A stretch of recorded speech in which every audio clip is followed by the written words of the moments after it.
Biama.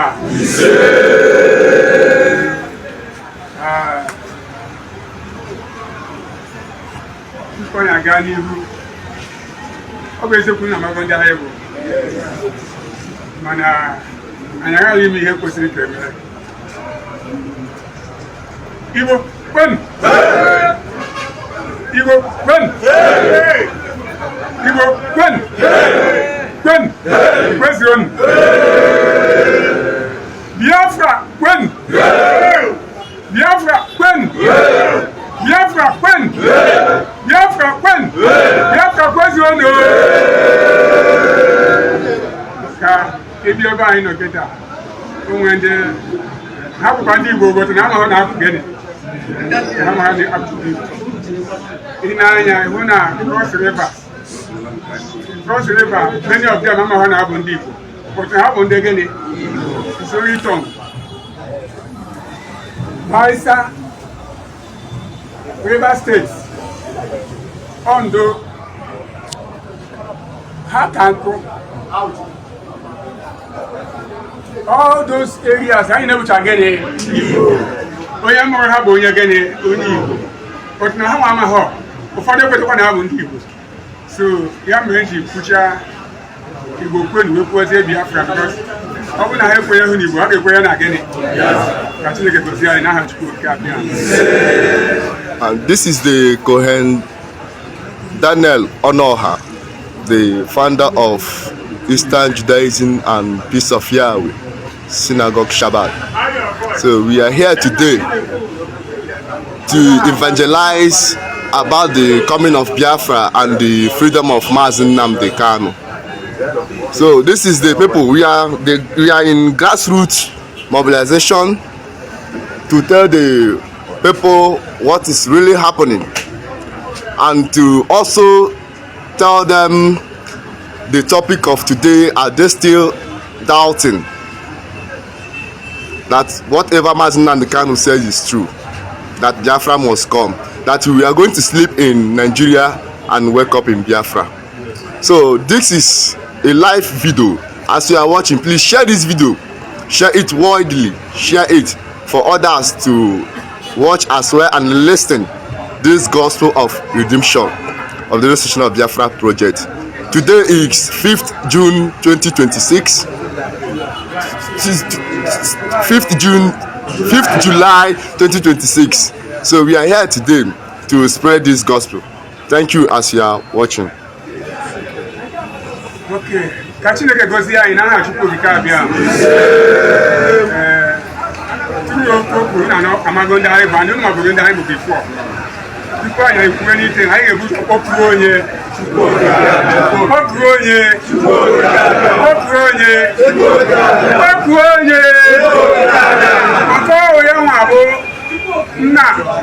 Na ụwa niile ọ ihe okwu ga-eme ọ bụ ya onwe mmadụ ya nwa kwuche onwe onye ga-ekwu ọzọ n'ụwa niile ya nwa kwuche onwe onye ga-ekwu ọzọ ka anyị kpọọ ya otu kedu mme anyị na ọjị anyị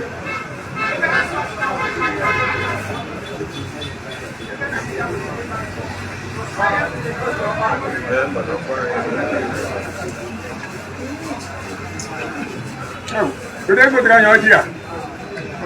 You go to how you buy now. Kaba ton kaba yiti. Excuse me. Oba aborole.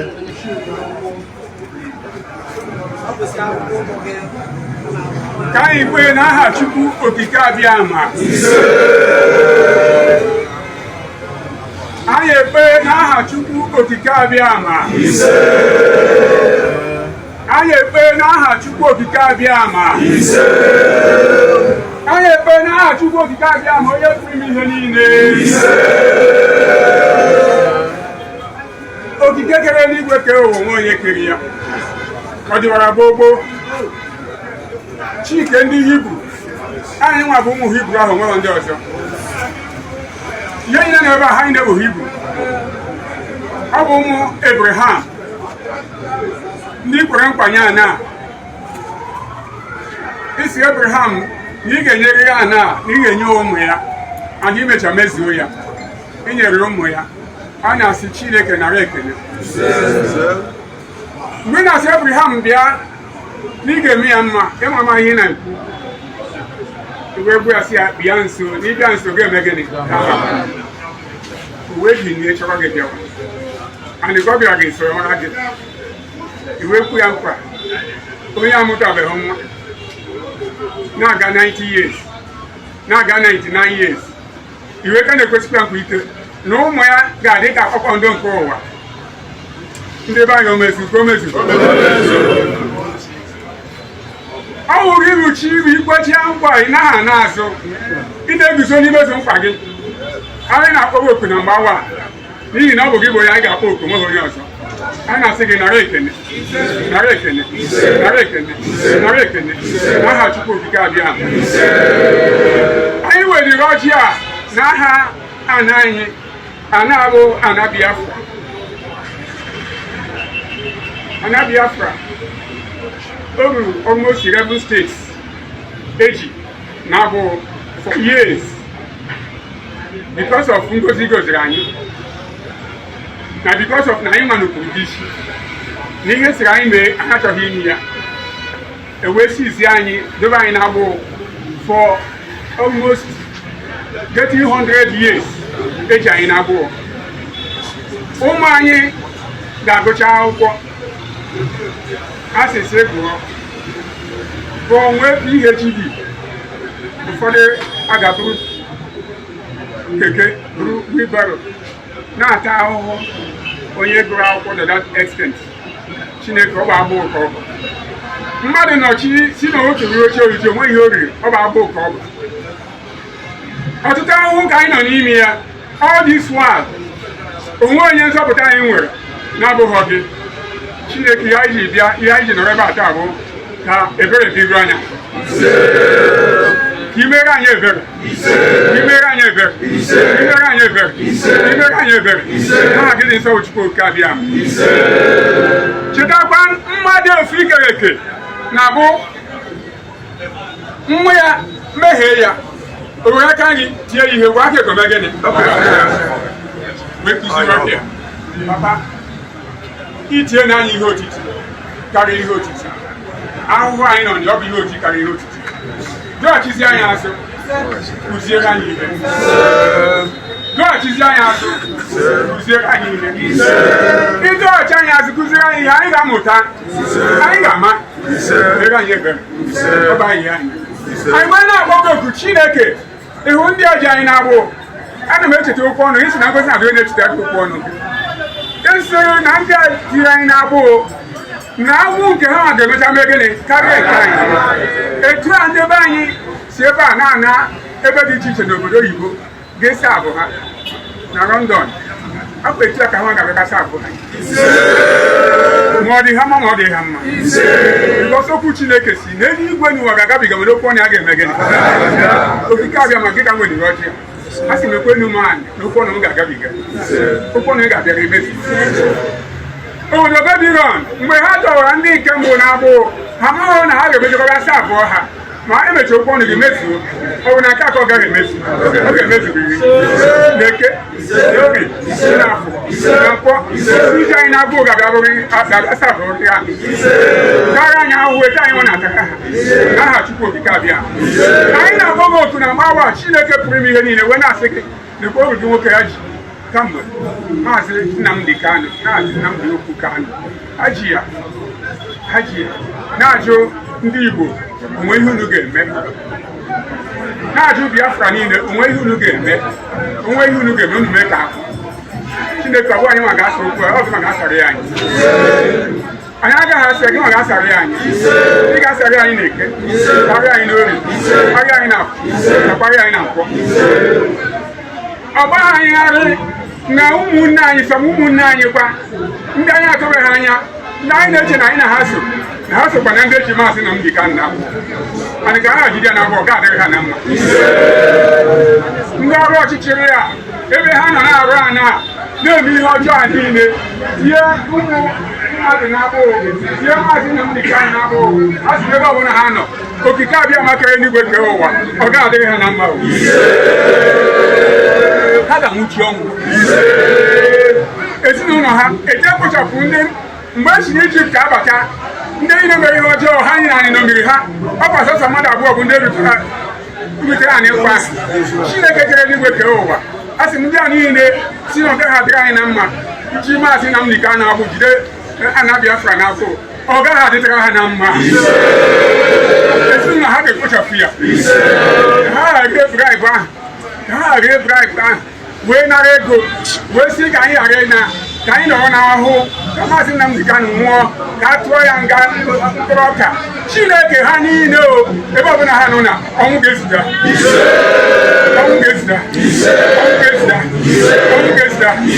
aha Chukwu okike abịa onye pụrụ ihe niile anyị bụ Igbo suru ebe a Biafra suru ebe a ihe anyị na-ekwu ebe ọ ga-adịghị ire na Eke ọ ga-adịghị n'Otu ọ ga-adịghị na Nkwọ nke abịa ma ọ bụ na ọdụma bụ chi kere ụwa n'igwe ha sịrị ihe fọrọ afọ ma eke anyị ihe ndị fọrọ afọ nọrọ anyị ọbụla nọọ mgbe na-adịghị anyị ugbu a ka ọ nwere anya na-abịa dịka ọnwụ a na-akwado ka ọ dasi ike ugwu nụrụ ya ka ndịda nụrụ ya ka mmiri nụrụ ya ka ọkụ nụrụ ya ka ikuku nụrụ ya ka anadọrọ okwu nụrụ ya ka ọnwa wee zuo n'aha Chukwu okike abịa ma onye pụrụ ime ihe niile.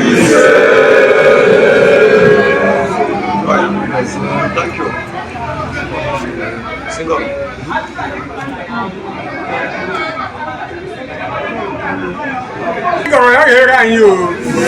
ihe anyị kwupụrụ ebe a na mmezu ma na-aba na Biafra mana ọ ga-adịrị anyị na mma Chineke tụsụ Chineke na ga-eme ka ọ dịrị anyị na mma ọ ga-adịrị anyị ma na-ete dịrị anyị ma na ori dịrị anyị ma na Nkwọ dịrị anyị ma na Nkwọ ndị nna nna anyị ha ọ bụ etu a ka ha si abịakwute gị were ọchị were mmanya wee bịa n'ihu gị wee yọọ ihe ha chọrọ gị emere ịchọ ka ị ga-ebori ya n'aha gị dị nsọ Chukwu okike abịa ma onye pụrụ ihe niile.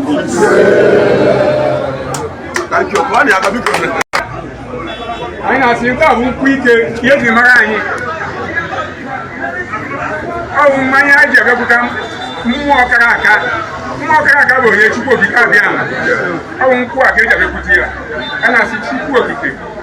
ṅụọ nkwụ a ka ọ dịrị anyị mma na Eke ọ dịrị anyị mma na Orie ọ dịrị anyị mma na Afọ ọ dịkwa anyị mma na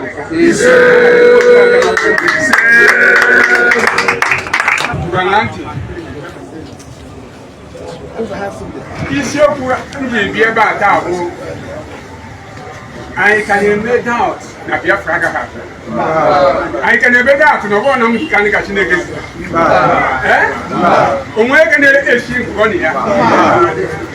Chineke gosi anyị n'aha Chukwu okike abịa mgbe ọ nụ na ntị agụgoro m iwu na-agụ ebe a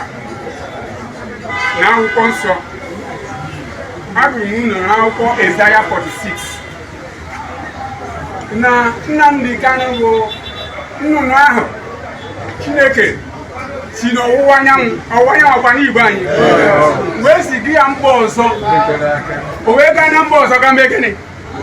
ka nọrọ ebe ahụ bie oge wee zuo Chineke wee dịkwasị na mba ọzọ ebe ahụ ọ nọ wee mee gịnị wee kpọpụta ya si ya bịa gbapụta ndị m